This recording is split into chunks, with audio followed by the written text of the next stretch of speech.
Caleb, Cory, Pop's son. Look, who is I Am Athlete? I'm kidding. I'm just playing. I ain't gonna do that to him. You know, I ran into Ryan Clark in Austin. I ran into Ryan Clark in Austin in the lobby. You ran into him in Austin? Yeah. Where at? I don't remember the hotel. It was one of the historic hotels. I just did like a shotgun trip. It was one of the historic hotels downtown. Seen him in the lobby, and then I didn't notice him immediately in the lobby. Then I seen him going out the door, and I chased after him out the door. And I got a selfie and everything. Well, he's always in town, just kind of visiting her. So maybe a couple months ago. This isn't long. Like, I'm not talking about a long time. So this is probably just a training ground, right? Because you're probably gonna end up on a pivot. You know, you may end up on the pivot. Have you seen the pivot before? Oh man, a lot of young athletes have been on there. It's Ryan Clark, Channing Crowder, and Fred Taylor. Yo, that's crazy. Yeah, right side on too. Oh man, throwing 92 miles an hour. Where do you think that places you? College pitchers, pro. For people who aren't familiar with baseball, educate us on what that means. Not to hype myself up or anything. I think college, not too much MLB. I think I have a couple more years. As you get up to Major League, it's 95 plus. This isn't overnight. Like, we've been doing this for a long time. We've been doing this since 4 or 5 years. What's going on, y'all? Look, welcome back to Perspective. I'm your host, Tyrell. Look, Perspective is a space where we take life-changing principles, help you reframe the world to transform the world around you. That's the mission and the vision of this space. And today, I'm joined by an incredible guest, man. These two gentlemen right here are very near and dear to me. I've watched them for a long time, from his father to the young man you're going to meet today, who is excellent in more ways than one. And so I got to read a quick bio, okay? I got to let the people know who we're talking to. Reigning from IMG Academy, all the way in Florida, by way of Texas, class of 2029, the #1 ranked right-hand pitcher in all of the state of Texas, the #1 ranked right-hand pitcher nationally, and the #12 ranked player overall nationally. And y'all, look, he's just coming into his freshman year. 2-time Hank Aaron invitee, 1-time MLB Breakthrough Series freshman national team, and 1-time PG Select Fest. You're in for a treat. And not only that, but his father being one who is a man of legacy, a man of faith, a man of really, I call him more like strategic genius. Like, you know, some people you've known for a long time, and you look up one day, it's like, hold up, what do you do again? Traveling all around the world, high-level leader, like I said, great friend of mine, a great brother, and so I'm gonna go ahead and hush. I want to introduce y'all to Cory and Caleb Polk. What's good, y'all? How you doing? Man, welcome to Perspective, man. So happy to have y'all. Appreciate you having us. Man, so I remember when we were originally talking about like getting together, setting this up, and I was like, it's very rare, okay, that you have like a young up and coming, right, student athlete who is like honestly highly sought after when it comes to the world of baseball. Like the name Caleb Polk, if people don't know your name, they're eventually gonna know it. But not only dealing with just like your son and that, but also just like your world too, right? What is it like to manage things like social media, right? In the world of NIL, right? All these different things coming around and swarming around you. And so for the people who don't know, just to throw it to Pops, give us a little backdrop of, being a young father. Take us back. What was it like bringing Caleb into the world and navigating that snapshot in time? Yeah, it was, my story's a little different. So Caleb's mother and I, we had Caleb in college. And I was in grad school, and she was in undergrad, obviously. We met. Crazy thing is, I've got an athletic background, and mom was an athlete too, right? So he definitely gets his ability honest. Big sports family. But having him in college was a challenge. Full-time student, had a full-time job at that time, and so just trying to juggle school, work, and then being a new father. Because I mean, having a kid in college, you're just trying to figure it out. You know what I mean? I have no experience, right? And you're not in a system conducive to really trial and error, right? You know, if you're back home with your parents, you got a support system that's a little different. But trying to raise a kid while you're still going to class is very difficult. I would say the interesting thing about having Caleb in college was he was actually at the graduation day where his mother and I both walked across the stage. Wow. So I was graduating with my master's and she was graduating with her bachelor's. So he got to see us, whether he remembers or not. He was in the audience and he watched me and his mom walk across the stage the same day. Wow. Now, if you think, going back to that moment, that storyline is like a rare one, right? End up having a child in college, and then you find the grace, the fortitude, the commitment to actually finish what you started in the face of what culture would call an interruption, bringing a child into the world. So what went into that kind of the mindset of like, all right, he's here, he's on the scene, but I've still got to make it across that stage? Like, what was going on behind the scenes? That's just conditioning. And I'll say, for my father's, to credit to him, when he found, he's always instilled, like, you start something, you finish. So going to college, regardless of what happened, and not finishing, it's never been an option. And I do remember when we told my father that Whitney was pregnant, the first thing that he said, he looked at Whitney and said, okay, I'm here to support you, but one thing I'll let you know is my son is going to graduate. And so at that point, it was like, you guys are bringing a child into this world, but plans will not be deferred. And so shout out to my mom and dad, because when Caleb was first born, he actually lived with them for a period of time. So Whitney and I were driving from Stephen F. Austin out there in Nacogdoches. We were driving from college back here to Dallas every weekend. Wow, Nacktown. Yeah, we're driving from Nacktown to Dallas every weekend to see Caleb. So we had him for a bit when he was, again, a newborn. My parents stayed in Nacogdoches with us for a little bit, and then they actually took Caleb and pretty much raised him for, I think, about a year or so. He was actually here in Dallas with my mom and dad, and we were seeing him every weekend, or they would bring him up every weekend or even sometime throughout the week. So again, he had an opportunity to actually be raised by his grandparents for a little bit. That's amazing. Even the support system too, right? To be able to maximize the support, because some folks do have their parents, right? But maybe their parents aren't in a place to do that, or they do have parents and they're in a place to do that, but they don't decide to do that, right? So all of the support you had around you was huge. Man, shifting from that part, being a year-old, all the things, fast forwarding, take us through the journey of navigating, supporting things with, of course, Whitney and him, and he's coming up now. At what point did you realize, like, man, I got to have my son, up under my wing. I got to have him close, right? Talk to that aspect of proximity. That happened early because of my upbringing. Like, my father was, almost 30 years in the military. So I understand what it's like to not have your father around every single day. He did what he was supposed to do, right? He was here. He was gone probably 6 months out of the year when he went off to sea.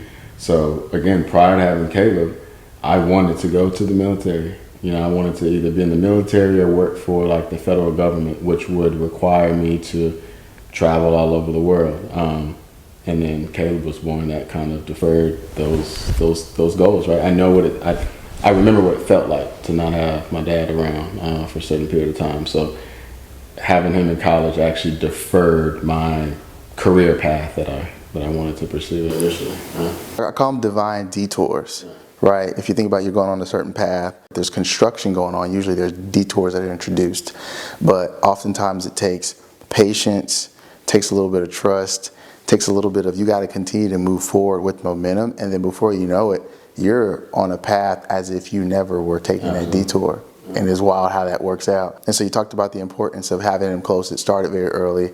My father was in the Army, right, over 28 years. And so I kind of speak to some of that as well, having him around and him taking tours and stuff, but always modeling consistency around us. Speaking of that modeling consistency, elementary school, Caleb, talk to me when you figured out that you had some type of like athletic ability. Because we didn't just get here, right? Ranked number 1 in the whole state, top 12 in the country. So what is your first remembrance of realizing like you had a little bit of athletic ability? I think when I was younger, it was difficult trying to figure that out, because when I went to training, a lot of times I would struggle in training. And then I could be honest, there was times where I was like, this is not for me. I don't want to do it. Right. And then I remember my first day at conditioning, strength and conditioning with Coach DP, Damon Patterson. He had me try to jump on a red box. And I couldn't get on the red box. Boy. And my dad had to come out there and like every training, he had to like train with me over and over until I felt confident in doing what I wanted to do, as in I want to prove myself I can jump higher than my dad on this box, or I can jump on this box. And then ever since then, it's just been just put your mind to something and do it. Right, man. And as Cav said, my Cavs left the chat. He said, I can't do it. What's going on? People don't know you played college basketball. Basketball and then football and high school. Football in high school. Okay. What position did you play at college for basketball? 1 and 2. Who do you think would win in like a one-on-one situation? Me. You? Yes. Sir. Really? You might have to bring the microphone a little closer just so I can. Yeah. It's like say it with your chest. Go ahead. Caleb Polk, me, will Okay. win. You feel like you and you What's understood doesn't need to be said. Yeah, man. I think the fact that it's really cool to see former athlete, current athlete, and you can actually speak to some of the things he's going through, right? Because you've actually gone to a level where he hasn't yet. How does it feel when your father's like giving you, I guess, advice or instruction or like wisdom, knowing that he actually has gone to college and played at the collegiate level? Like, does that have any type of impact? What are your thoughts? Sometimes I can say that I try to get defensive. Okay. As in, like, he'll tell me something, and then I was like, I want to figure it out on my own. And I do that with a lot of stuff. But as I've gotten older and talked to my dad and a lot of coaches and stuff, mainly my dad, he's taught me that different is uncomfortable. But as long as you keep working on it and doing it over and over, it'll be comfortable. Now I feel that I listen to him more than I used to, not in a disrespectful manner. Just when it comes to sports, sometimes it's like, but I see why he says the stuff he says and does stuff he does. Yeah, and that's just maturity. That comes with time. That comes with experiences. If you walk us through when you first picked up a baseball, do you remember what age you were when you started playing baseball? Do you remember what age he was roughly? First picked up a baseball at 4, and then first played at 5. At 5. Oh wow. Now were you like different position? How did that work at 5? What position? At 5, there's no pitchers or anything like that. 5 is T-ball. You teeing it up, just just swinging and hitting. Yeah, you go from T-ball to coach pitch to regular kid pitch. Yeah. Gotcha. Okay. So at what point did you as dad realize, like watching him, looking at his peers, and you're like, wait a minute, this is not the same? Like what? I'll be honest with you. So he's a pitcher now, like, and we'll get to that. Like, he hasn't always been a pitcher. So he used to be a power hitter. He used to be a hitter. He never took an interest in pitching. So he was a first baseman, and he was a hitter, and he could hit. He could hit. I mean, I remember, even shout out to my mom, like grandma used to toss the ball to him in the backyard, and he'd be standing on the porch and she'd be in the middle of the grass, and he would hit it over the fence, and she'd have to go in the alley and get it and bring it back in. Yeah, and it was my older brother who gave him his first set. So my older brother gave him the whole plastic bat, plastic ball, tee, all that. And so he kind of just gravitated towards that. I mean, it was like watching a Bam Bam and the Flintstones carry around the club and just swing. So I would say honestly, T-ball. I mean, I still have videos of him now just raking that ball, and it's like, man, he's strong, like, you know. So he's hitting this ball far, home runs, and I was like, all right, like we got a Barry Bonds on our hands, and that's what I thought. You know, never did I think pitching, and it was several years after he started playing baseball to where he ever stood on the pitching mound and decided he wanted to be a pitcher. But that wasn't even in the cards in the beginning. So was it something that you were curious about? Was it something that a coach brought up? Something that you saw? How did we get there? I'll let him speak to it, but it was honestly, I remember when he brought it to me, it was more so curiosity. I think you go from T-ball to coach pitch and then kid pitch. And when we got to the level of kids that were actually pitching, it was just one of those things that, I want to try that. Yeah, Dad, I want to try to pitch. Same thing with catching. Like, he thought catching was cool at one point, and he wanted to be a catcher. So just, being a kid, being inquisitive about stuff, it's like, okay, I'm a hitter, but I wonder if I could catch. I wonder if I can pitch. And that's how the pitching started. It was, I wonder if I can do that. And I'm like, all right, you want to try it? Take it to a lesson and see how it goes. And that's wild, because now, I was reading earlier, 92 miles per hour, the 99.9 percentile in your class. That's wild. So for people who don't understand the world of baseball and like what's normal, what's not normal, what's like stellar, talk to us about, even from your experience. You've seen pros, you've seen college athletes.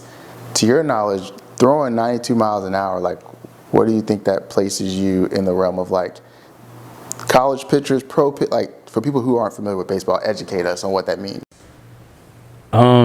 Not to hype myself up or anything. I think college, not too much MLB. I think I have a couple more years, not a couple more, two, 3 years, couple, to get to that point. But right now, I think college, just because as you get up to major league, it's 95 plus. Colleges, depending on who it is, around 93, 94. But you have pitchers like Paul Skeens that throws 100 in college. And we have people like Savion Sims that throws 100, and he's going to be a senior this year. So I say college. You mentioned training earlier.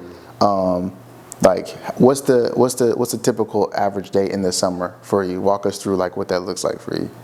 Monday is typically a rest day, and then Tuesday through Saturday is 1 or 2 trainings a day, and then we go to Sunday, which is church, and then after church, depending on if what I've done that week, I would either go to pitching training or conditioning training based on how my dad and I feel about how I've been working the week.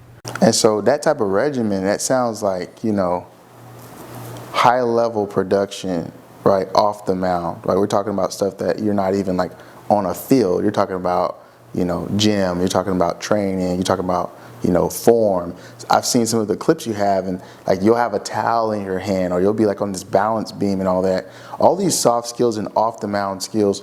Can you talk to me about like the importance of honing a lot of those things down? And have you always thought it was important? Did you ever think like, what? Like, talk to us about that. Okay, no, I haven't always thought it was important, but as I got older, and I think my coach told me one time to do something, and it was without a ball.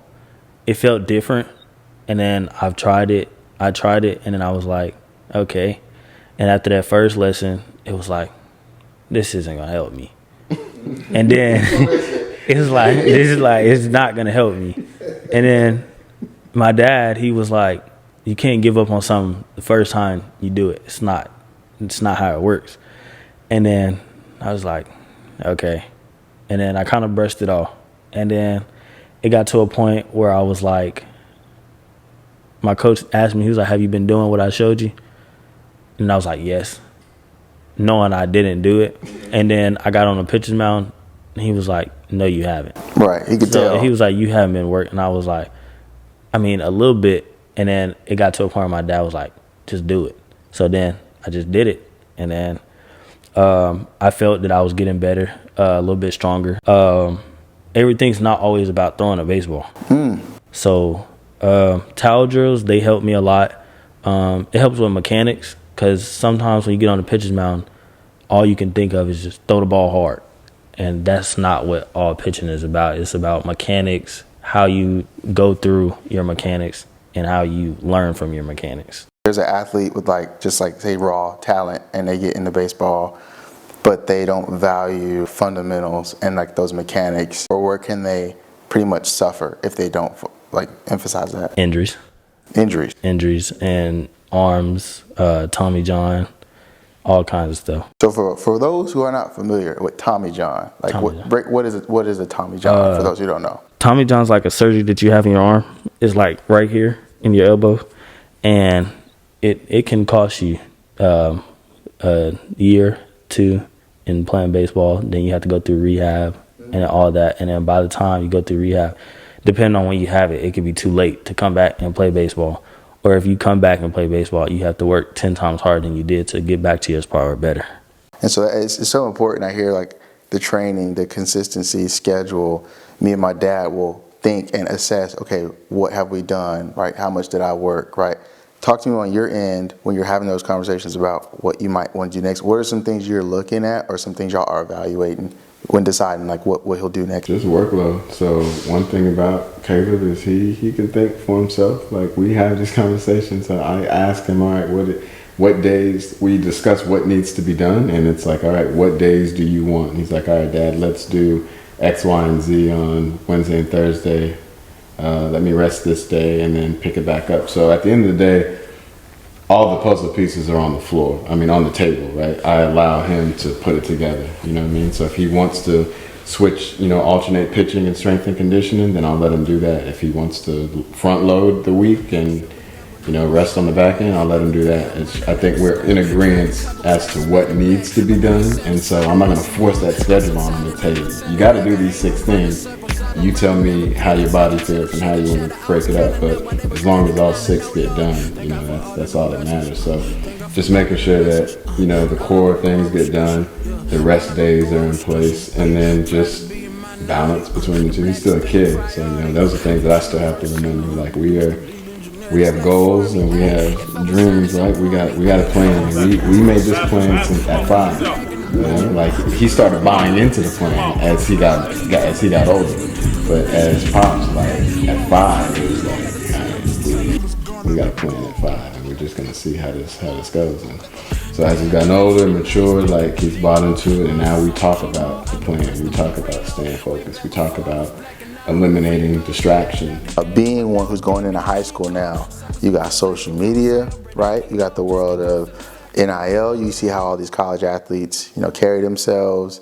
You got media. How do y'all navigate that landscape now? And what are some things y'all are maybe just figuring out or learning as you're navigating, making sure he avoids distraction? Boundaries. You know what I mean?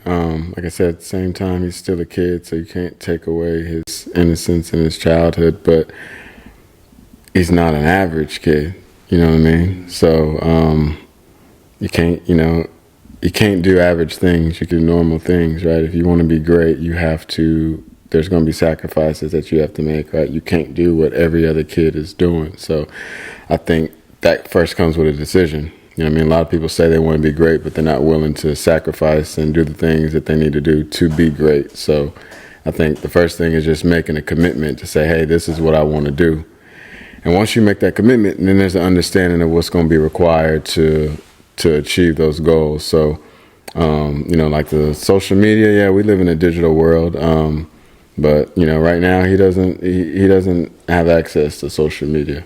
Right now, that's just not something that, his mother and I feel that needs to be on his plate. He needs to stay focused. As far as girls, I mean, that's gonna come and go, man. You know what I'm saying? He's a young man. He's going through puberty. So I'm not a naive father. You know what I mean? Like there's certain things that you just can't shield your kids from. So it's about boundaries. You know what I mean? Like if you're gonna talk to girls, you're gonna know how to talk to girls. You know what I mean? You're gonna talk to girls respectfully. You're gonna know what your limitations are with girls. We're not dating right now. You can have all the friends that you want right now, but nobody's your girlfriend.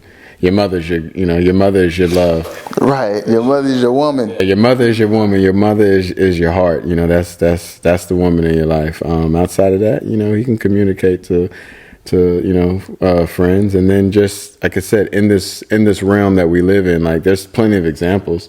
We see it all the time with athletes, right? So we don't sugarcoat anything from them. We give them the truth. We look at these athletes that are getting caught up in certain things and celebrities that are getting caught up in certain things. So understanding the importance of sending messages, what you send, understand the importance of sending pictures, receiving pictures. Like, we live in a digital age, so whatever you put out there, it's out there. Right. I don't care if you try to delete it from your phone or what.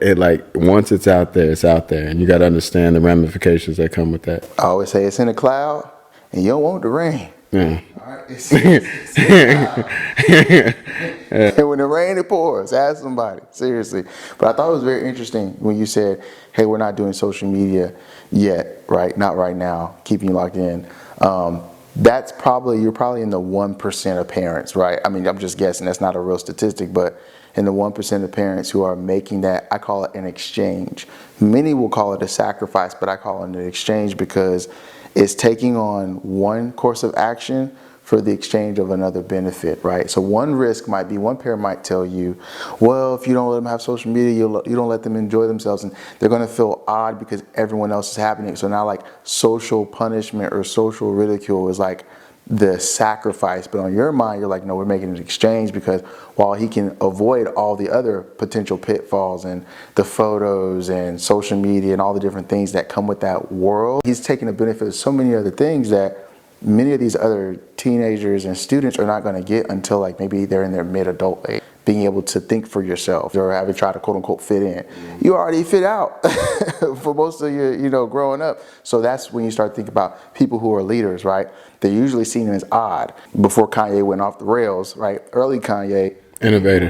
When the polo tees were worn up, before you knew it, that was the fashion. Like, so even like fashion trends, any type of catalyst, which is a person who starts something new that's never been done, they're usually looked at as odd, right? So I think that exchange you make is huge. On your side of things, from the experience side, how have you felt in the earlier stages of that? And then give me the differences to now, where you started in having to navigate that versus how you feel about it now. How I felt about it before, social media wasn't a big thing to me. It really didn't bother me. I used to be a social person. Now, not so much. Now, with social media, it's like everybody has it, but it's not everybody. Everything that people's posting on social media, you're gonna see in real life. So it's like, it doesn't really bother me for anything. Man, that's amazing, because, like, you think about it, most people don't realize life is lived offline. Like, I saw this artist, what he did was he took all these pictures of people, like at the dinner table or at a park or in public, and he removed their phones in the picture. It was just an open hand. And I thought it was so powerful, because, like, it made me realize, like, wow, the power of these phones and what they've done has minimized, like, human interactions, right? And people aren't as present. Folks are really distracted. State of Texas, this is the very first year where in the state of Texas, all high schools it's no phones, right? No phones on campuses now. And there's all the kind of questions and arguments people can go, but I think that's all to say is there is a generation that's at the risk of, whether it's learning, distractions, all the different things in these phones. And the fact that y'all are already way past that, right? I think that's amazing, for real. So talk to me about, you go from being a little kid, T-ball, right? Talk to me about the very first, maybe like national scout reached out, someone who was a head of a league. When did you start to get some, like, national, regional exposure? What was that like? I'll let Pops take it. I'm going to say locally, he's always, when he started pitching. So again, you asked me when we realized he had something. So at 5, he was a hitter. He didn't start pitching until 7, 8, about 8. And then honestly, it wasn't till he was about 10 to where it was like, he can pitch. Like, first couple of years of pitching was horrible. Like, horrible. Like, you couldn't have paid me to think that he was going to be a pitcher at all. We used to have fights at his lessons. We used to get into it. He's crying. I'm yelling. I'm like, no, get it together. Lessons weren't good at all. So about 2 years into pitching, it was like, oh, okay. And so for me, I appreciate it, because a lot of kids want that overnight success, right? Like, he literally, you watch the progression, even his stature now. I've got pictures, man, used to be short, overweight, like nothing that you see now. So when you talk about the discipline and training and like transforming your body, like it really happens. So, and a lot of people don't know that. Like I think everyone here locally around Texas and Dallas, they know that. But everyone else that kind of sees him from afar, they don't know the process. Like this isn't overnight. Like we've been doing this for a long time. We've been doing this since 4 or 5 years old. So we're now seeing the fruits of, of the labor. But I've never forced him to play baseball. So he's good at it because he's passionate about it, right? A lot of parents will put their kids in sports and their kids don't even want to be there. So I don't think that's a disciplined mindset or teaching your kid to stick with something, right? Like I think you apply that once your kid makes a decision that they want to do something. But if your kid hasn't made the decision that he wants to be a soccer player, a baseball player, then forcing him to be disciplined about it and follow routine, I think that's a moot point. But once your kid wants to do something and they commit to it, then you turn up the fire and say, all right, if you're going to commit to this, this is what this is going to look like. And that's where you teach them. So this is a choice, right? And honestly, if he comes to me tomorrow and says, hey, Dad, I don't want to play baseball anymore, we'll have to have a conversation about what got him to that point. But ultimately, that would be something that I would have to accept. Like I can't make him do something that he doesn't want to do. Wow, that's big. That's huge. Hearing your dad say that, how does it feel knowing that he supports you just that much? Like if it got as drastic as you wanting to make other decisions to maybe not do baseball, how does it feel hearing that? It makes me feel like he's here for me no matter what my decisions are, as long as they're not outrageous. But he pretty much been like that my whole life. Supports me whatever I choose to do or whatever I want to do as long as it's right. Man, so speaking of that, so a little bit getting away from baseball, when you're not playing baseball, right, or not, studying or doing homework or whatever, what are some other interests that you have? Maybe if someone didn't know, like they see you at a baseball game or they see a highlight from social media of you throwing it 90 miles an hour, what are some other things that you are interested in or you like? Playing basketball, pickup games and basketball. Shoes, clothes, jewelry. Okay. Skating. Really? Skating, yes, sir. Now, what type of skating? Because you got skateboarding, rollerblading. Rollerblades. Inline? Inline. Really? Yes, sir. Shout out to my dad for teaching me how to rollerblade. So you taught him? I taught him how to rollerblade. He and I don't know how to skate. Like I'm not very good on skates. He started out skating, and then when he was skating, I'd get on the rollerblades because I've been rollerblading since I was a kid. So yeah, I taught him how to rollerblade at the skating rink, and like he probably do circles around me now. But that's so dope. That's interesting because like you don't really hear too much of like the skater background with certain athletes, right? Like me, I grew up skateboarding. I grew up in Hawaii, so military kid, and in Hawaii, everybody skateboarded. So before I even picked up a football, I had a skateboard in my hand, and I had inline rollerblades because they had skate parks. And so my first visit to a skate park happened when I was like maybe first grade, second grade. I didn't step on the first football field until like sixth grade. So that skating background, and I think a little bit of like that courage or that like radical exploration, no fear, like I want to do this, I want to kind of go on the rail. Like calm down. Tony Hawk. Right. Does any of that translate into baseball? Skating helps with conditioning. Like you going down a ring just multiple times and think how much you're using all the muscles in your body. And then basketball helps with you know what I'm trying to say. Athleticism. Yes, sir. And then conditioning, running, stand, and shake. Yeah, I think it's really important as being a student athlete, even in the era of name, image, and likeness. Now you have athletes being encouraged to figure out, brand identity and what other things you enjoy apart from the sport, right? God forbid some type of physical injury happen in the future, or something happen that makes you have to adjust versus you deciding to explore these things and say, okay, what else am I good at? What else do I enjoy that I could potentially find a future in as well? Because I think there's always this conflict between what I'm really, really good at and what I really, really like. Mm-hmm. A lot of people really, really like things and they're trash at them. Let's just be honest. Some like to sing, but they probably shouldn't sing in public, right? Or some really like baseball or football, but they're slew foot and they're clumsy, right? So I think it's important as a parent, as we've studied our kids, and Caleb, you're noticing what's he good at, what he's not really good at. You don't go from not being good at 10 to, hey, enrolling at IMG. So what went into you as dad and your thoughts of getting him enrolled and him going at IMG, and also just being miles away from you, right? That's not an easy decision. Talk to us about what went into that. Opportunity. Again, I mean, at this point, even prior to going to IMG, like, we're he's being recognized as one of the top national players, right? So you asked when that came, I would say probably about 12 years old, his name started ringing some bells locally, and then obviously outside of state. And so, yeah, prior to IMG, was already one of the top pitchers out there. So for me and Mom, again, he made the decision, right? IMG was an opportunity that was on the table. It's baseball, it's baseball 24/7. It is literally a boarding school designed for student athletes, right? So you go to class and then you live your sport, whether it be baseball, basketball, football, whatever it is.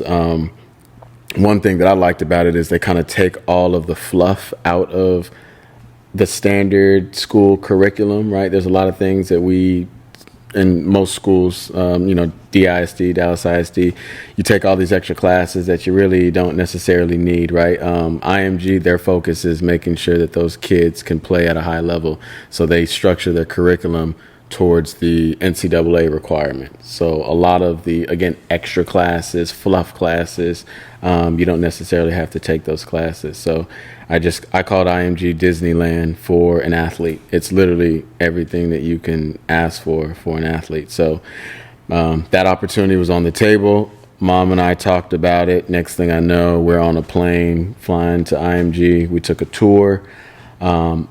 I grew up military. I'm always going to push him to be independent, jump out there, take a leap. I think it took a lot more convincing on Mom's side to send our 14-year-old son, to a boarding school. So she had to see it. So part of the requirement was for her to come to the tour. She's an educator as well. So obviously I'm a big sports guy. Mom is an educator. So she's focused on everything in the classroom. So she's talking to the teachers, principals, academic counselors. She wants to make sure that everything outside of sports is still, up to par. So we did that tour, kind of discussed it as a family, and then ultimately it was Caleb's decision to say, hey, yes, Mom and Dad, I want to be here. And he made that decision, and we supported it ever since.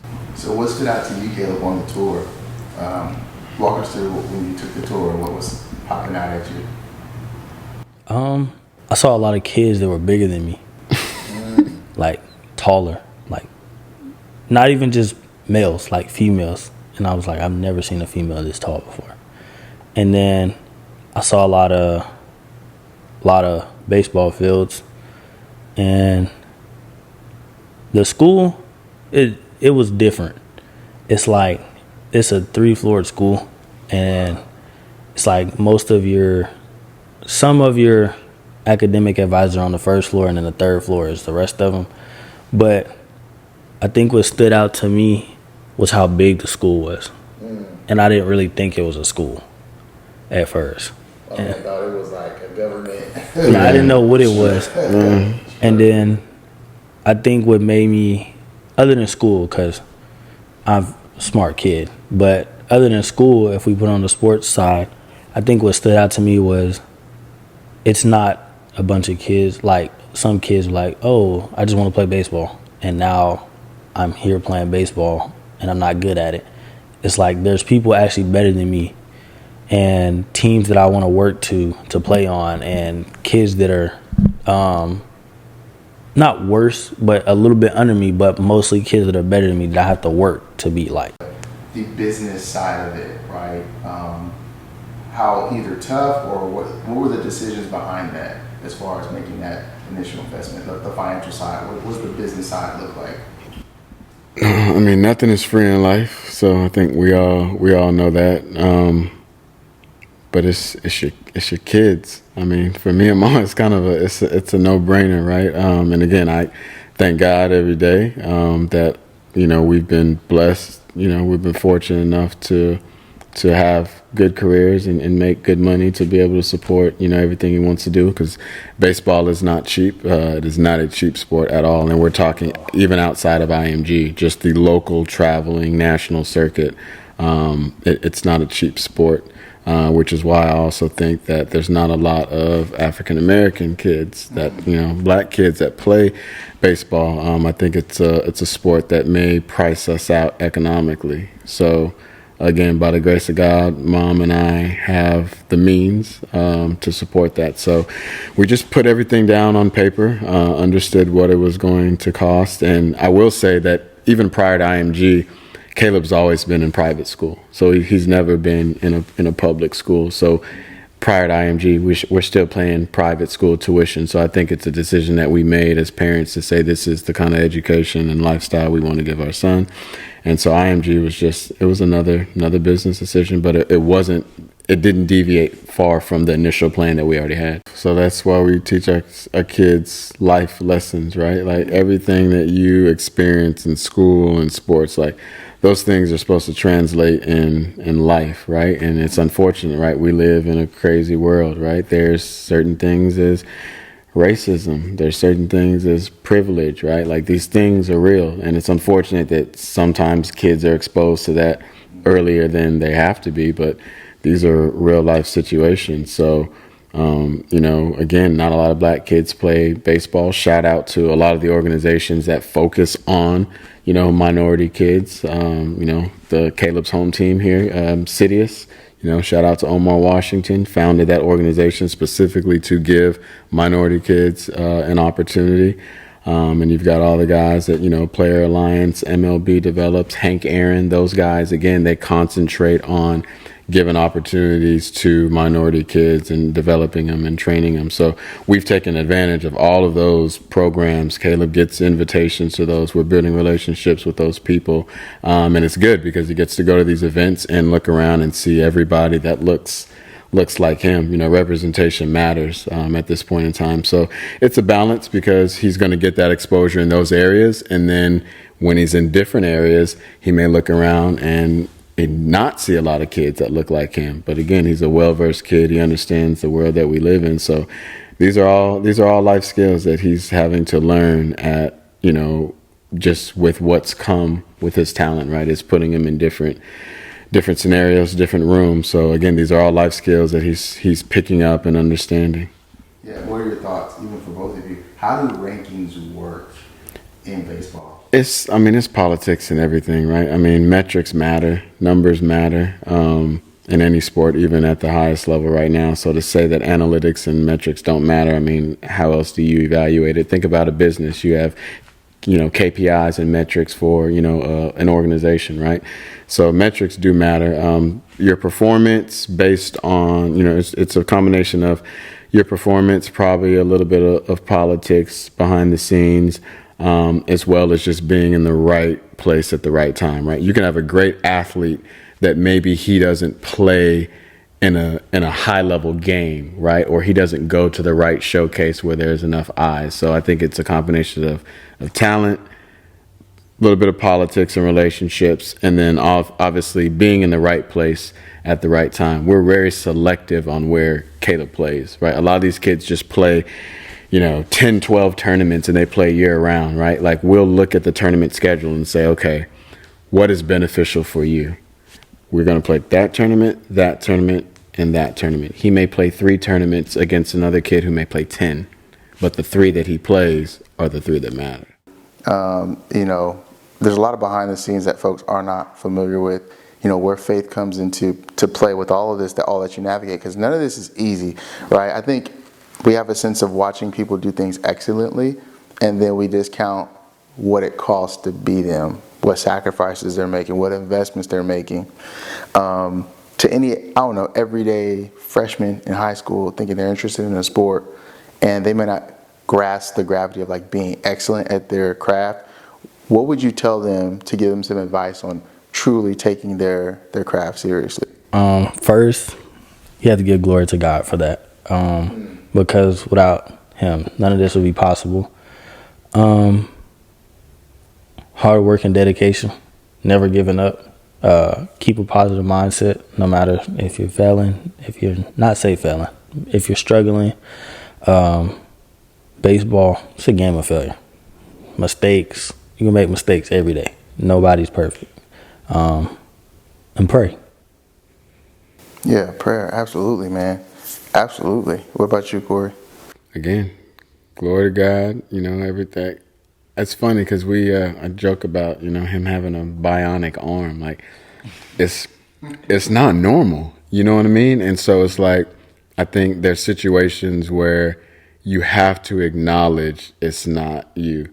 There's nothing there's no weight that he could have lifted, no amount of training that he could do to produce what he's producing at his age. So God has favor over him, many are called, but few are chosen. I feel like, he is a chosen one. He has a calling on his life. So just honestly acknowledging where God is in all of our lives is the first thing. But like you said, hard work, dedication, like there are sacrifices, to your point, that people just don't see. And so for me as a parent and who gets to witness all this, it's chess, man. We everybody else can play checkers. We're playing chess, right? We don't have to be where everybody else is being, right? We're having conversations that not everybody's having. We've made relationships and connections that everybody doesn't have. So I always tell them, drown out the noise. You know what I mean? Like, you're gonna have people are gonna hate you, they're gonna love you, but love is, hate is just, love and jealousy at the same time, So we don't listen to social media comments, things like that. That's why he doesn't have it. And we just stay locked in. It's fun to see the success, knowing what we've put into it, and he gets it. There's games where I watch him. He's smiling. A lot of people don't realize his demeanor when he plays baseball. It's fun. And it will get more challenging, obviously, as it gets higher level. But it's somewhat easy for him right now. And I think that's the fun part. It's like we get to go back to the lab, put in all the work, and then we get to go out there and dominate. So he's smiling after he's striking kids out. He smiles at them. He's like, all right, like, I'm him. Like, what I mean? You already know. Yeah. And so it's a level of confidence that he has. It's not arrogance, we're humble, but confidence, especially when you put in the work and you are able to go out there and execute, you're confident in what you've done, the work that you've put in. So that's what I instill in them. Just put in the work, and the rest will take care of itself. You don't have to worry about anything else. All you can do is control you. Man, that's powerful, because I think when you started by saying you acknowledge, right, the gift that God's giving you, some don't have a frame of reference of that. They just think, oh, well, I have a talent, and I got my parents hired a trainer, and I got training sessions, and I can get better, and I can work myself to being elite, right? Yeah, you'll have ability, but I think there's something about acknowledging the one who gave the gift that puts the right perspective in place to where you can manage and steward what he gave you well. If you don't think it's a gift that was given, you can mismanage the gift all day long. But the fact the gift was given, you can manage that gift. And then also that confidence piece as a student coming up, right? You strike a kid out, it's like, wow. So like now you got the first thing taken care of, which is where the gift is from. 2, you got the skill sets and you're stewarding well, so now you're really having fun. And then even if you have a disappointment, guess what? Your disappointments are different, right? Your disappointments don't make you like quit. Your disappointments are opportunities and lessons. Talk to me about a time where you were disappointed, and then what came out of that disappointment for you, a time where you were disappointed, whether it was a game you didn't play as well as you liked, maybe you didn't perform as you expected. How did you manage the disappointment? I remember it was a game, where was it?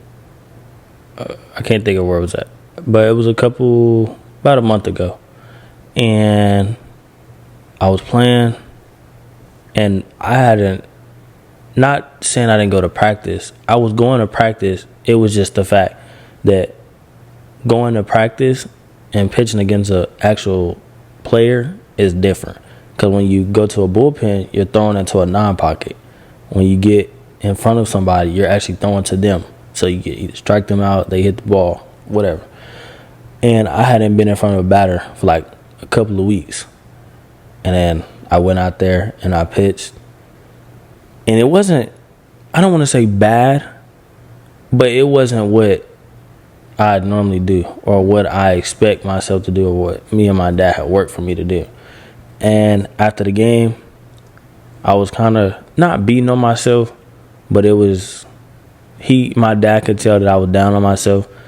And I walked in there, I walked up to the stands after the game, and he looked at me and I looked at him. He was like, "What'd you do?" And then I was like, "I just need to be in front of more batters."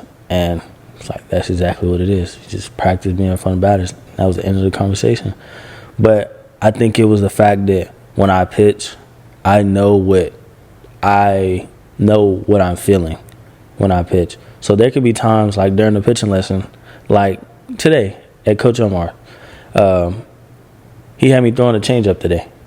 And some of them they were like, I can't feel where the ball is, like in my hand after I throw it. And he was like, it comes with practice. So that goes back to when I say you have to like dedicate yourself to what you want to do or what you're doing in life, not just sports, school, anything. You have to dedicate yourself to it. So I kept working on it, and then I stopped. And then it came back to today where I started working on it again. And there were some that I could throw, and some that I was like, nah. But at the end of the day, you have to know what you're doing to be better or fix what you're doing to be great. Yeah, with that mental endurance, how do you think that translates to the academic side of things when you have challenges or there's a subject that you don't feel as strong about? And you're at a boarding school all the way across the country too, so I'm sure there are tutors and all that, but what's that like when you take on like the academic challenges, if any? Like, the biggest thing I can say that I've learned is ask for help. And I say that because when I was I'm not going to say when I was younger. Sometimes, still to this day, my dad and my mom, they can be like, "Do you need help with homework?" I was like, "No." Knowing that I need help, but it's just the fact that I want to figure it out by myself. And that's not always the case because I'm not afraid to say it. When I was 12, 13, you study for a test? Yes. Knowing that the test was hard. And when I looked at the review, I didn't know nothing on it. And I come home and I have a C. And my parents, we don't do C's. No, we don't shoot for B's, but a B is better than a C. And it's asking for help. Don't be afraid to ask for help, because I think I used to feel that I was embarrassed to ask for help. And it was like, oh, if I ask for help, then somebody's going to say, oh, well, you not to say stupid, but stupid. And that's not the case. It's just trying to help yourself understand something so you can be successful in the outcome. Absolutely, man. And that takes maturity. Like, we all have been in places where pride can get in the way. Like, nah, I can do it. I can figure it out. Hearing him say that, how does that make you feel, knowing the things y'all instilled in him? That he's listening. You know what I mean? As you can only pour into your kids so much, and then at some point you wonder if everything that you tell them they retain, right? Like, that's the ultimate goal, is for when he goes off to, college, professional baseball, becomes a husband, whatever it is, right? Like, there should always be that guiding voice, right? So when he finds himself in a situation that most kids find themselves in, right? You have a decision to make, left or right.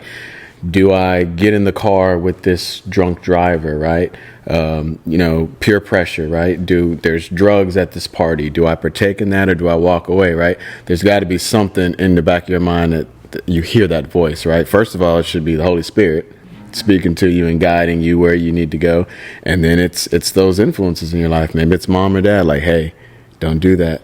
You know better than that, right? So to hear him say that, it just reaffirms that, he's listening. It may take a while. Every kid matures at a different age, right? So I think over time he's shown me that he's listening, and we still got a lot of work to do. Right. And I tell him, I tell you all the time. How you do what? How you do one thing is how you do everything. We live by that motto. How you do one thing is how you do everything. So when you ask about baseball translating to academics, that translates to household chores, that translates to respect, for parents, teachers. Like how you do one thing is how you do everything. So you can't give me 100% in this area of your life and then give me 50% in this area of your life. That's not a recipe for success. 110 all the way across. Yep, absolutely. And to piggyback off what he said, my dad, when he said, as a kid, you have a decision to go left and right.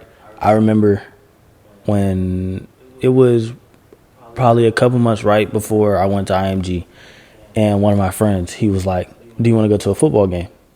And it was a football game Friday versus, I want to say, Sauk and DeSoto. And I was begging my dad to let me go.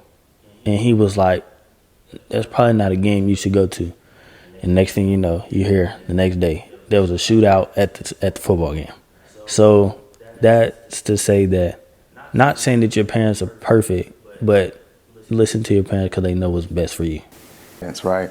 That's big. And that was the Holy Spirit. Like, there wasn't any flat out reason for me and his mom not wanting him to go to that game. It was just, the rivalry, the time of year, that environment gets a little bit rowdy. It was just unsettling. And I don't want to never tell him that he can't go to a game. It was just that particular weekend. It just, and yeah. And then next thing you know, like you said, hear it on the news. I'm like, it was the Holy Spirit told us, like, you should probably stay home this weekend. Absolutely. And it's so important for parents to not give into their thoughts of thinking, oh, my kid's going to think I'm being too hard, or my kid's going to think, like, if you get too much in your kid's head for them, you'll mess around and, cause something that could be way, way worse beyond just, being concerned that they don't like you, or being concerned that, I'm being too hard on them. Like, moments like that, you realize, like, dang, okay, dad be praying. Okay, he really is locked in. Like, this faith thing is real. And speaking of that, like, how has, as you've navigated, like, leading and, right, being legacy minded, and how has your faith personally in Christ, has that impacted the way you decide to father, the way you look at business, right? I mean, you have, real estate, there's things you're involved in. How has that informed your outlook and how you move?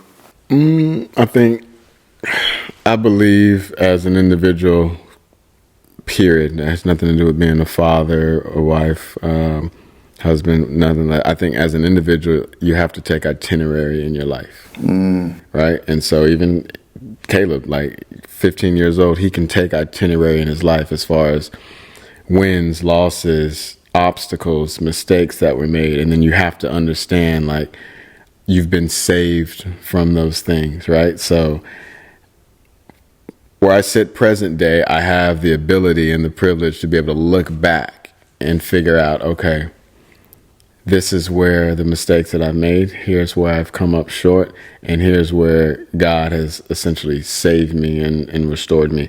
I haven't been the best. None of us are the best parents, right? We do what we feel is right. We do what we know, right? There are a lot of mistakes that I made with Caleb, and I'm not, ashamed to say that, just as a father, like, trying to figure out what works and what doesn't work. And so once you kind of see the result of some of those things, then you try to just make adjustments. But I think just staying grounded is the biggest thing for me. Constant prayer, like you said earlier, just acknowledging everything that we have comes from a higher source. So that's his ability. That's the opportunity to even go to IMG. That's the opportunity to do what I do for a living. All these things come from a higher source. So for me, it's just making sure that I do my best to stay connected to that, with the understanding that if I disconnect from that, if I unplug from that, everything could change. And honestly, having a son helps govern my behavior, because scripture said the sins of the father, right, fall down to the next generation. So everything that I do is going to have some type of negative impact on him. Yeah, positive or negative. Positive or negative, right? So I have to govern my behavior. I have to stay prayed up. I have to repent. I pray over him, you know, and it's those things that, again, him being miles away, like my prayer life has changed like drastically with him not being here, because now I don't have him in proximity, right? So now I have to rely on God to keep him safe when I'm not able to physically, you know what I mean, keep him safe. So that's a different kind of faith, right? I think that grows, that elevates, and that connection to, you know, to the source becomes stronger, because now you're dependent, right? We're all everyday dependent, but I think when you realize how dependent you are, yeah, you kind of gotta lean in a little bit more. And we instilled that in him. You know, we sent him to IMG with the Bible. You know, and there's expectations that he reads, you know, before he, you know, goes to bed every night. And we FaceTime and we talk on the phone so we can read together, we can pray together. Before every game, what do? Pray. Drop down on our knees right there on the field. He and I block everything else out. We pray, and then he goes and conquers. Man, and it reminds me of the imagery you see of Deion Sanders, Coach Prime, and Shador when they would walk down the sidelines, right, for years, and then this week was his, pouring into him and speaking into him, reminding him who he is, and saying, "Hey, we've been here before, and everyone else may not know, but you know who you are, what God's put in you." And so this imagery of like fatherhood and sons, kind of this kind of restorative cultural image, I guess, because even before Coach Prime, you know, you can't really think about a lot of fathers who are just kind of out in the forefront, fathering and at a high level as far as being out, right, on camera and all that. And so when you said that, I thought about Coach Prime and Shador. Even this past weekend, it was like the first time he walked by himself. Correct. And then he posted a video of him doing the walk and saying into the camera what he was saying to Shador. And so I think about, you know, when you send him off, that's what that looks like oftentimes, right? When you can't be there for every single thing. Talk to me about when you found out how often you were traveling, and you have to balance between traveling for work, traveling to go see Caleb. You even said, "Hey, listen, we might just look at a property out here." Talk to me about that whole thought process. That's the sacrifice, man. And again, you got to give thanks to God. I've had the pleasure of being in my profession for about a decade, 10 years, that has allowed me to work from home. Like you said, I travel with business. So again, it's funny because his mother and I had a conversation maybe a couple weeks ago, and she said, "You know what? God had a plan for Caleb." And she said, her exact words were, "God knew what was going to be required of us to allow him to chase his dreams." So when you look at lifestyle, again, God allowed me to be able to do what I was going to do because he knew that this day was coming. I didn't think my son would ever be in Florida. I'm just enjoying working from home. But God gave me a structure to say, "I'm going to create this structure for you that allows you to be mobile and accessible to your son," because mom is an educator. So she doesn't have the flexibility to leave school, you know, at a drop of a dime, right? I work from home, so I can work from a hotel. I can be in Florida. So again, I thank God for that every day. When I wake up, I'm like, it's a blessing to have that type of flexibility and that schedule. But no, I didn't know what the demand was going to be at all. I'm back and forth between Dallas and Florida every month. You know, sometimes I stay as long as 2 weeks, and he'd be ready for me to go back home. But then most of the time I stay a week. They think you're a student. Like, "Hey man, is he enrolled?"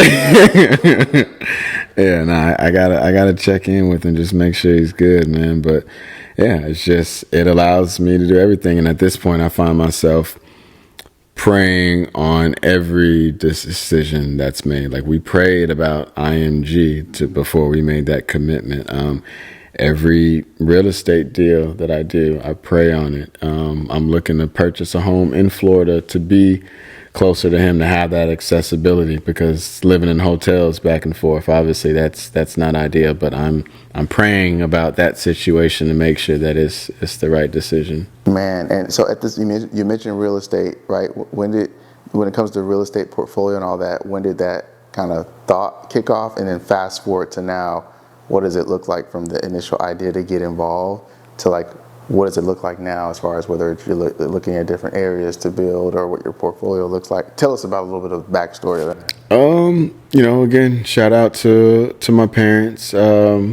Specifically my father, really business oriented. He's always preached, legacy building, right? Leaving something behind.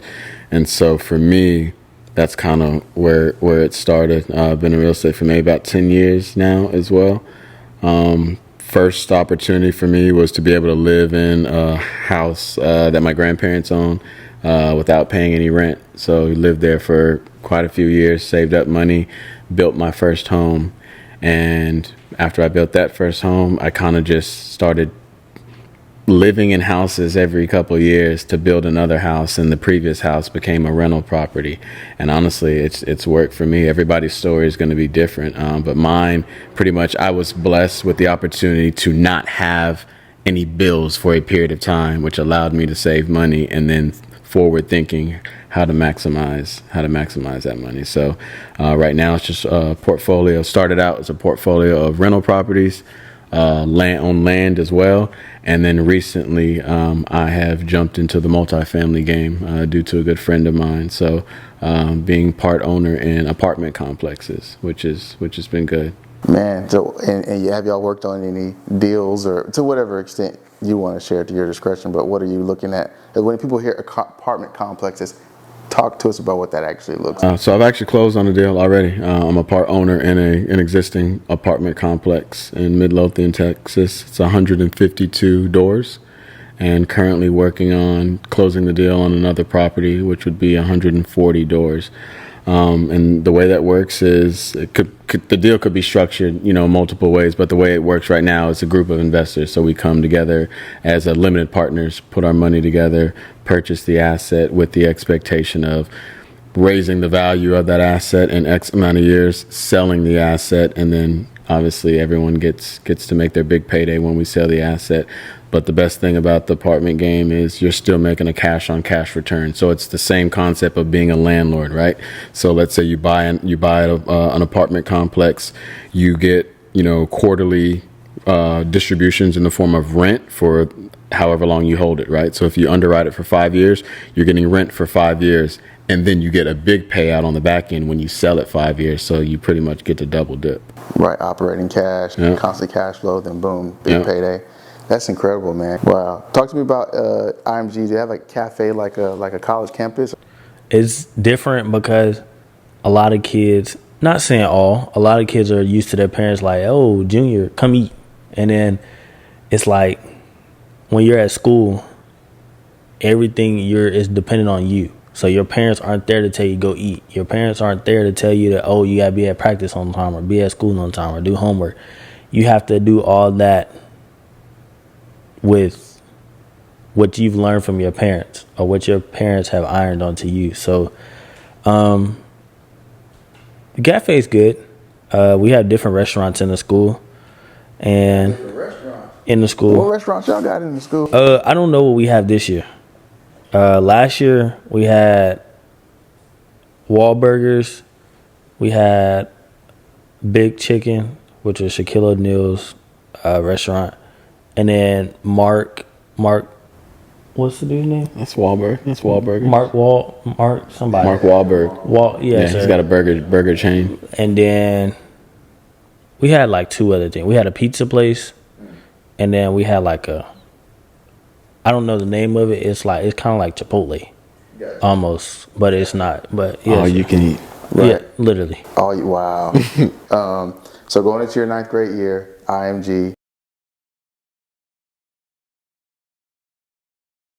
Whether it's goals, whether it's objectives, performance for 9th grade baseball, like what are some things that you think you'll be aiming toward in 9th grade? A great education. And then for sports, I can say just being a better me. Just trying to, I don't even want to say be better than other people. Every day I stepped on a baseball field, I got better today. I want to be able to walk off the baseball field and say, I did something good today. I did better today. I did better than I did yesterday. Man, that's big. That's huge. That's huge. I know your dad made a comment earlier. He's like, he may not have a list right now. Yeah, we'll have a list of goals and objectives and targets to hit. So, like I said, this summer he's been able to just be a kid. But like we said, we're locked in, we're focused. So, I don't think you can enter any new chapter in your life without having a strategic plan ahead of you. So. Whether we sit down and do it before he leaves, or I draft it up and put it in his suitcase, he'll see what the goals and targets are. Right, yeah. Right. Give me your maybe top 3 favorite like baseball players or pitchers right now. What would you say? Juan Soto, Hunter Green, and Fernando Tatis Jr. And then why? Why each of those? Fernando Tatis. Growing up, I always used to watch just on YouTube. Literally every day, my dad would be like, "Can we watch something else?" Like it was just videos of him, like the swagger, flexibility, just everything. And then Juan Soto, he's just a great baseball player. Got you. What about all time? I don't know how far your baseball depth goes, but what about all time? Top 3 all time, if you had. Doc Gooden, Ken Griffey Jr., Barry Bonds. Got you. Dope. As far as for Dad, what do you feel as we kind of wrap up here? What are you looking forward to as far as for Caleb going into 9th grade and steady progression? He's got 4 years of high school left. Started off with the bang. A lot of people don't realize he's got an extra year of high school baseball. So he was in middle school last year, but he was the only middle schooler on the high school varsity team.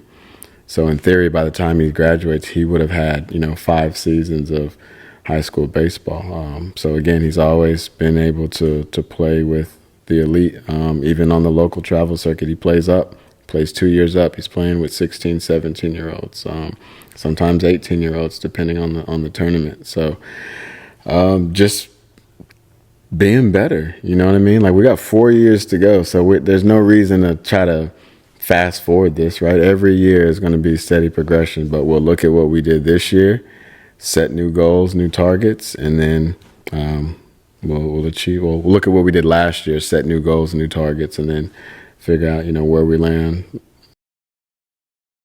Gotcha. And in the world of NIL, right? I mean, now you have like certain high school students being able to be involved in that world. From a dad standpoint, how do you allow Caleb still to just enjoy the sport while you can see up ahead and maybe even now, NIL and, not agents or agencies, but people reaching out now as his name is kind of circulating? How do you kind of block the two?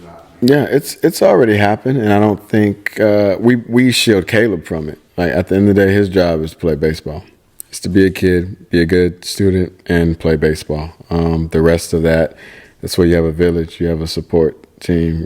He's 15 years old. He's not going to be negotiating or having any kind of conversations with agents, and he knows how to handle himself when approached.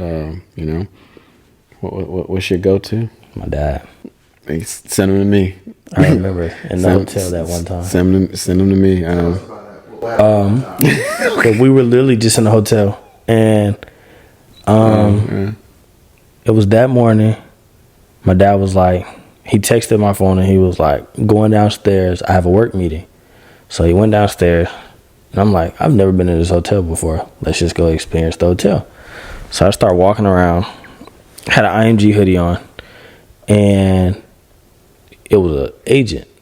Not knowing it was an agent, he was walking, hands were full, opened the door, and we just had a conversation on the elevator. I was like, how are you? He was like, good. We just started talking. He was like, you go to that school? Yes, sir. Fast forward, I don't remember his name. Dad knows. I don't remember his name, but he was like, take my number. I'll be in contact with you. So I told him, I said, okay. Gave him my dad's number, and I was like, here's my dad's number. My dad does all the talking not talking, but he does the business for me. And he was like, okay. Then he didn't start asking me outrageous questions, But it was certain questions that I didn't know if my dad wanted me to answer. Sure. So then I was like, my dad's actually here if you want to talk to him. He's about to get off a meeting. So my dad got off the meeting, he came, sat down, and I had a conversation with the agent. And then probing. He handled it very well. But like I said, his number one priority is to play baseball. All that stuff will come.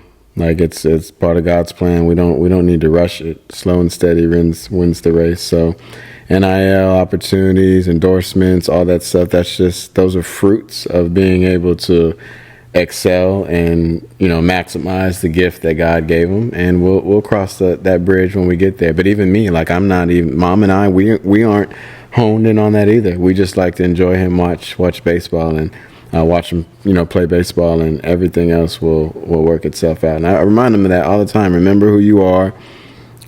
Be you. Just go out there and do you, and the world will be the world is your oyster. Like you'll be able to touch and absorb, and God will give you all kind of blessings. Like you don't have to chase that stuff, man. Chase greatness, chase being a good Christian, chase being a good person, and the rest of it will take care of itself. Man, that's literally Matthew 6:33, right? Matthew 6:33. One of my favorite scriptures, if not my scriptures, is how as a teenager, seek first the kingdom of God and his righteousness, and all these things will be added unto you. And the first thing sometimes life tries to do, situations, people, even the enemy tries to do, is make us think we should be having to work for things that simply are added to us. But a lot of us get kind of baited and switched into thinking we got to pursue things and grind, and my hard work is going to produce my results. And part of that is true, but the other part is, like you said, knowing who you are, knowing your foundation. At the end of the day, that's what matters most. For anyone who doesn't follow you on social media, like where can people follow Caleb's Instagram page or any other social media? At the Caleb Polk, all one word, the THE, Caleb, CALEB, Polk, POLK, and that's on TikTok, Instagram, and Twitter. Man, well, look, it's been a pleasure, bro, sitting down, having a conversation with Caleb, yourself, Cory. If this episode encouraged you, if it inspired you, if you want to share it, like it, comment, don't forget to subscribe. Listen, this is a platform designed to make sure you can go out there and transform the world around you. Caleb, Cory, they're doing just that. So we'll see y'all on the next one. I hope to see you soon. Peace. Pop out in it all black, looking like a shallow. That's right. All you gotta do is hollow. I don't really slide through the functions. They still wanna spend a little peso.